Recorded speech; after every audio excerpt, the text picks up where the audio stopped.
ચાલવા દરમિયાન જે દબાણ ઉત્પન્ન થાય દબાણનું વીજીમાં રૂપાંતર થાય, યાંત્રિક ઉર્જાનું વીજીમાં રૂપાંતર થાય, બરાબર. માન્ય સાહેબશ્રીઓ આજે આપણા ગીતના પ્રદર્શનમાં એવું પ્રોજેક્ટ બતાવ્યો જે જોઈને તમારું પરફોર્મન્સ બંધ ઉઠશે. ખરેખર આજે અમે કદમોની શક્તિ અને રોશની ક્રાંતિનો એક એવો પ્રોજેક્ટ લઈને આવ્યા છીએ જે માત્ર બોલવાથી નહીં પણ પરંતુ ચાલીને પણ વીજળી ઉત્પન્ન કરે છે. તેનો મુખ્ય ઉદ્દેશ્ય એ છે કે રોજિંદા જીવનમાં યાંત્રિક વેડફાઈ જતી યાંત્રિક ઉર્જાને વીજળીમાં રૂપાંતરિત કરવાનું છે. શું તમે જાણો તમારા પગલામાં કેટલી શક્તિ છુપાયેલી છે? તમને ખબર છે કે આ વસ્તુ પર પેટર્ન થઈ ગઈ છે. હા હા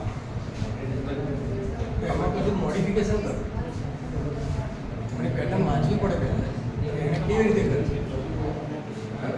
શું તમે જાણો છો આજે આપણા શક્તિ છુપાયેલી છે?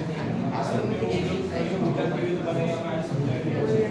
આ જે પ્રોજેક્ટ એક માત્ર પ્રદાન કરવાનું છે.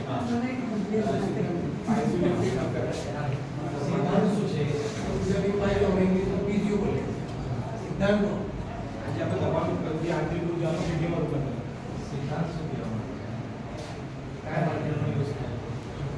ખરેખર આજે અમે તમને એવો એક પ્રોજેક્ટ સમજાવવામાં છે રોશની